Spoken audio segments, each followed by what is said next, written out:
Hello sa ating mga viewers, sa ating mga grade 7 learners dyan. If di nyo pa nasa-subscribe ang channel ko, gawin mo na at pindutin din ang notification bell na katabi ng subscribe button nang kayo'y aking laging makasama at magabayan sa mga aralin ng math.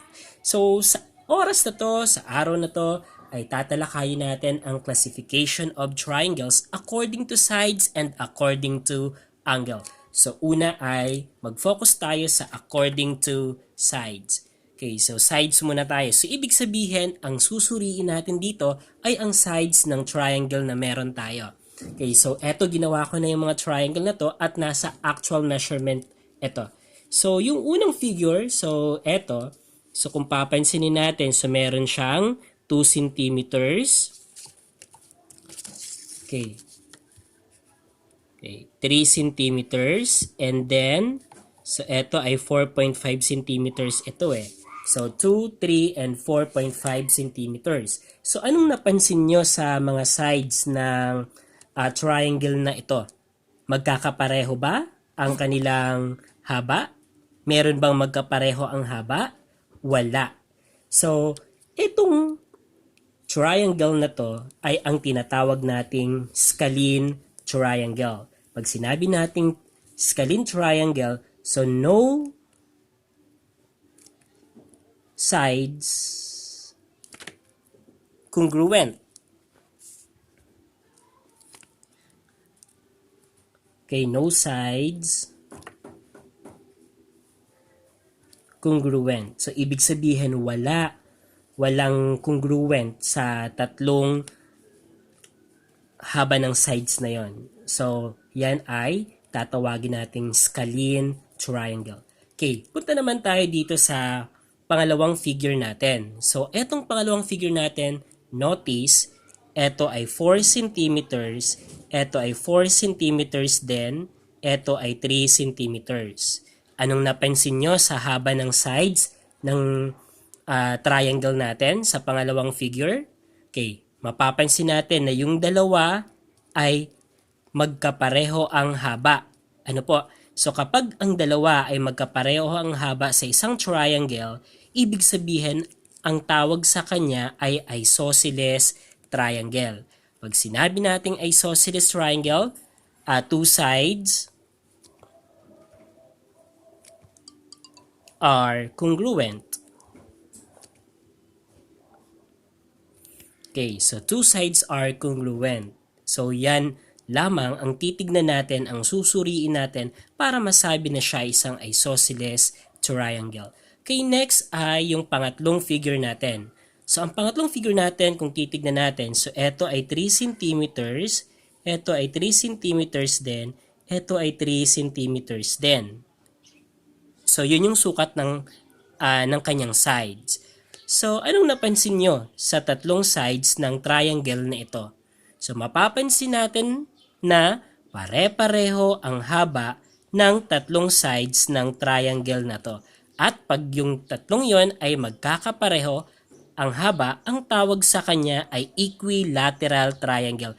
Equi means equal, lateral is the sides. So equilateral triangle, so 3 sides are congruent. So 3 sides are congruent. And then since this is a triangle, tatlong sides lang talaga ang meron sa kanya. So 3 or all. So all sides are congruent. Ang tawag sa kanya ay equilateral triangle. Okay, minsan ang nakikita natin or makikita natin sa mga exercises ay mga tick mark ang ginagamit na symbol sa mga sides. So, ang ginagawa, for example, eto, instead of 2 cm, ang nakalagay dito ay isang tick mark. Eto, instead of 3, dalawang tick marks. And then, instead of 4.5, tatlo. Anong ibig sabihin nito? Ibig sabihin, eto isa, eto dalawa, eto tatlo, magkakaiba ang haba niya. So, kapag yun ang nakita natin, we can consider that as scalene triangle. Okay, dito naman kay isosceles triangle, mapapansin natin na kung ito ang congruent sides, ito may tick mark na ganito, eto may tick mark din na ganito. So, ibig sabihin, pareho. Since pareho ang symbol niya, parehong bilang ng tick mark ang nakikita nyo, so, ibig sabihin, yan ay congruent. So, dito naman, pwede tayo maglagay ng ganyan, pwede rin namang wala. Ayan. So, yan. So, eto ay congruent. So, dito naman kay equilateral triangle, kung may tick mark eto, may tick mark eto, at tick mark eto, at pare-pareho yung tick mark na nakalagay dyan, ibig sabihin, sa figure na yun ay pare-pareho ang haba noon at siya ay isang equilateral triangle. Okay? So, sana'y nauunawaan. Okay, next naman ay dito tayo sa classification of triangles according to angles. Ang titignan naman natin dito guys ay yung interior angle na nandoon sa triangle natin. So, unahin natin. So, may apat tayong klase or kinds ng triangle according to angles. So, ito ay ginawa ko na at tama naman yung sukat nito. So, pero, papakita ko pa din sa inyo kung paano natin masasabing tama. So, ito ay 50 degrees. So, 10, 20, 30, 40, 50. Okay, ito naman ay 60 degrees. So, kung titignan natin, so, ayan. So, 10, 20, 30, 40, 50. So, 60. And then, eto naman. So, ganyan siya. Okay. So, 10, 20, 30, 40, 50, 60. Okay. So, 70. So, medyo nakaangat lang ito ng konti na. So, that is 70 degrees. Okay. So, 50, 60, 70 degrees. Anong mapapansin nyo sa interior angle ng triangle na to? Okay. Ang 50 ay acute, ang 70 ay acute, ang 60 ay acute.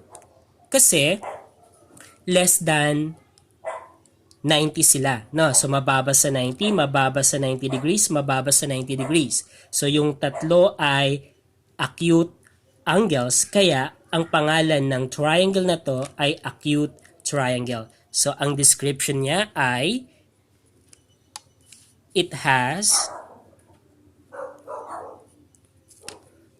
three acute angles. Specifically, interior angles. Ayan. Okay, so yan ang ating acute triangle. So lahat ng angles na nasa loob ay acute. Okay, next naman ay dito tayo sa pangalawang figure natin. So, etong pangalawang figure natin, kung titignan natin, 25 degrees, 35 degrees, acute sila. Na, pero eto ay 120 degrees. Kung titignan natin, eto acute, eto obtuse. So, since merong isang obtuse doon sa tatlong triangle, ang tawag na sa triangle na to ay obtuse triangle. So, merong isa. So, isang obtuse doon sa tatlong angles, interior angles ng triangle, ang tawag na sa kanya ay obtuse triangle. So, ang titignan natin dito ay, so this is with one obtuse angle. Okay, posible ba na magkaroon ng dalawang obtuse angle sa isang triangle? Hindi pwede, hindi posible iyon. Ano po? So, hindi pwedeng 120 dito, then may 120 dito. Hindi mangyayari yon. Okay, next figure natin ay, so dito tayo. Okay, so tignan natin ito. Okay, so tignan natin ito. Okay, so this figure. So, 90 degrees, 45 degrees, 41 degrees. So, ngayon naman, ito acute din, ito ay right. So, ito ay right angle. Since meron siyang right angle, isang right angle, so masasabi natin na siya ay isang right triangle. So, ang pangalan ng triangle na to ay right triangle kasi meron siyang isang right angle. Pag sinabing right angle, so ang degree measure niya ay exactly 90 degrees. In symbol, makikita natin to na may gantong symbol dito. So, ibig sabihin, perpendicular etong dalawang legs or dalawang side na to. So, that is a right triangle. And then, ang titignan natin sa kanya with one, okay, so with one right interior angle. Okay, interior angle. So yan, sa tatlong yan, so dapat may isang right angle tayo dyan. Okay, so sana'y nauunawaan. Okay, next naman ay we have equiangular triangle. So ano ba itong equiangular triangle na to? So kung titignan natin, ino-notice natin 60 degrees, 60 degrees, 60 degrees. So since pare-pareho ang sukat niyan, ibig sabihin equal angle. So equiangular triangle ang tawag sa kanya.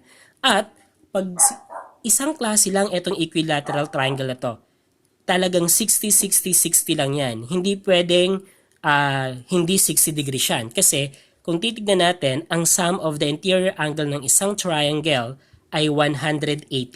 So 180 degrees divided by 3 kasi 3 angles lang naman ang meron ang triangle, that is equal to 60 degrees. Kaya eto 60, 60, 60 para maging equiangular triangle siya. Is that clear? So dito, so all angles are congruent. All interior angles are congruent.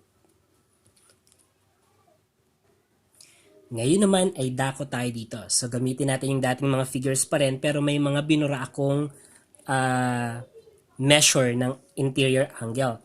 So ang goal natin ngayon ay kung paano makukuha, malalaman yung nawawalang measure ng angle sa isang triangle. Okay, so ang concept na kailangan natin dito ay 180 degrees.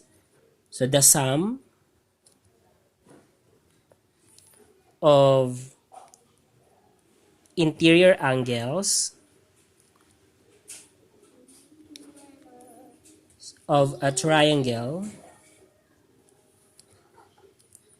is 180 degrees. So yan ang kailangan nating concept dito. Ibig sabihin, pag inad natin yung tatlong angles na yan, that must be equal to 180 degrees. So sa madaling salita, etong figure number 1 natin, para mahanap natin yung measure nito, ang gagawin natin ay, so angle 1, so measure of angle 1 plus measure of angle 2 plus measure of angle 3 is equal to 180 degrees. And then, so dito ay nawawala yung isa. So ang gagawin natin, 180 degrees minus 60 degrees minus 70 degrees, and then that will result to the missing angle. Ayan. And then, isusubtract lang natin siya. So, subtract natin. So, 180 minus 60 minus 70, the result is 50. So, 50 degrees is equal to the missing angle. So, 50 degrees. So, ibig sabihin, ito ay 50 degrees. Okay, next naman ay dito tayo sa pangalawang figure natin. So, paano naman natin masosolve ito? So, same concept ang kailangan natin. So, ang nawawala ay etong nandito. So, given yung isa 35, yung isa ay 25. So, ang mangyayari dito, 180 degrees minus 35 degrees minus 25 degrees is equal to the missing angle. Okay? And then, subtract natin yan. 180 minus 35 minus 25. So, it result to 120 degrees. So, that is the measure of the missing angle natin. Okay, so 120 degrees. So, ito ay 120 degrees. Okay, next ay, so, ito naman tayo. So, dito naman tayo mag-solve. Okay, so, ito ay 60, 60, and then blank. So, dito ang mangyayari ay, so 180 degrees minus 60 minus 60 degrees is equal to the missing angle. and then 180. Okay, so 180 minus 60 minus 60, the result is 60 degrees. So that is the measure of the missing angle. Okay, so ito ay 60 degrees. Okay, so dito tayo sa last, which is the right triangle. Okay, so mapapansin natin dito sa right triangle natin. Okay, so dito sa right triangle natin, mapapansin mo 49, blanco, and then blanco. But take note, we have a mark here. So pag may mark ka tayo dito na ganito, ibig sabihin, this is 90 degrees. So, pwede nang ilagay natin sa isip natin na ito ay 90 degrees. And then, paano natin makukuha to? So, same concept pa din. So, ang sum niya ay 180 degrees. So, we have 180 degrees minus 90 degrees minus 49 degrees is equal to the missing angle. Okay, next ay solve mo na. So 180 minus 90 minus 49, the result is 41. So this is 41 degrees. That is the missing angle. So ito ay 41 degrees. And then make sure na may unit degree siya kasi yun ang unit measure ng ating degree. Okay, so ang equilateral triangle ba ay pwede maging equiangular? Or ito ba ay isang equiangular din? The answer is yes. So ito ang equilateral triangle natin at ito ang equiangular natin.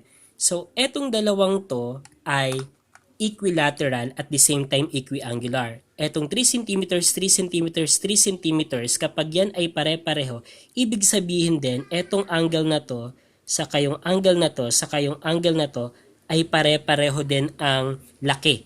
So, ibig sabihin, pag equilateral, immediately that is also an equiangular triangle. Kapag equiangular, ibig sabihin din na that is also an equilateral triangle. Kasi we have a theorem regarding that matter. The isosceles triangle theorem. Okay, so that's why the answer is yes. Okay, next ay yung equilateral ba ay pwedeng maging right? So yan. So pwede ba na maging equilateral etong right triangle natin? So what do you think? Pwede ba na eto saka eto ay magkakapareho ang haba? So sa palagay nyo, okay, the answer is no. Hindi pwedeng ang right triangle ay maging equilateral triangle din. Kasi sa right triangle, the opposite of a 90-degree angle is the hypotenuse, which is the longest side. So longest side siya, laging mas mahaba siya kumpara dito sa dalawang sides. So walang pagkakataon na eto at eto ay magiging pare-pareho ang haba. Yung tatlong sides ay pare-pareho ang haba, hindi pwedeng mangyari iyon kay right triangle. Pwedeng mangyari na etong side na to saka yung side na to ay magkasing haba. Pero kapag yung tatlo na ay hindi pwedeng mangyari. So, equilateral triangle cannot be a right triangle. Okay? So, next, a right triangle is also an isosceles triangle.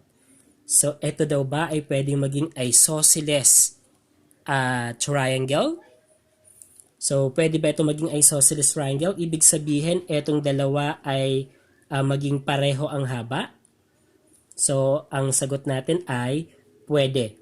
So, eto saka eto pwedeng maging magkasing haba, wag lang etong hypotenuse. So, two sides are congruent, pwede siya kay right triangle. So, pwedeng, may tinatawag tayong isosceles right triangle. Isosceles right triangle siya kapag yung dalawang leg ay congruent. Okay. Etong right triangle ba ay pwedeng maging scalene? So, ibig sabihin, pag scalene ay magkakaiba ang haba, no? Okay, actually eto, nakikita natin, eto ay isang scalene din. Kasi, kung 41 to 49 then 90, magkakaiba ang laki ng angle, ibig sabihin din magkakaiba din ang haba ng sides nito. Ano po? So ibig sabihin, ito ay isang scalene din. This is scalene right triangle kasi pag sinukat natin, ang haba niyan ay iba-iba ang haba. Posible na magkaroon tayo ng scalene triangle at the same time a right triangle. Posible ba na magkaroon ng dalawang right angles sa isang triangle? So, pwede ba kaya yon? Posible kaya yon? So, kung titignan natin, 90 plus 90 is equal to 180 na. Ang sabi natin, ang sum lang ng interior angles ng isang triangle ay 180, no? So, kung 90 plus 90, 180 na, so pwede bang maging 0 ang third angle? Hindi pwede. So, ibig sabihin, hindi pwedeng magkaroon ng dalawang right angles sa isang triangle. At ganun din, hindi rin pwede na magkaroon ng dalawang obtuse angle sa isang triangle. Okay, next.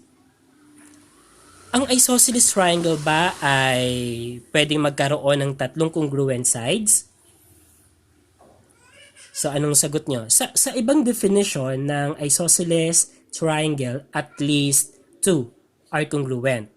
But based on sa diniscuss natin, 2 lang ang congruent. So, 2 are congruent. So, based on our definition, hindi pwede. Kasi, may ibang pangalan naman doon sa tatlong congruent sides, which is equilateral. Okay, next. Ang acute triangle ba ay may isa lang na acute angle? So, isa lang ba ang acute angle ng acute triangle? So, the answer is no. Kasi kapag sinabing acute triangle, so dapat ay tatlong interior angles ang acute sa kanya. So, posible ba ang isosceles triangle na maging equilateral triangle? So, pinaliwanag ko na siya kanina. Okay? So, sana ay sa pakikinig ninyo, sa panonood ninyo ng video lesson, kayo ay natuto. So, muli, ang pinag-usapan natin ay classification of triangles according to angles. Meron tayong acute triangle, obtuse triangle, equiangular triangle, at right triangle. And then, pinag-usapan din natin si classification of triangle according to sides. So, meron tayong scalene triangle, isosceles triangle, equilateral triangle. So, sana'y masagot nyo ang exercises sa module ninyo.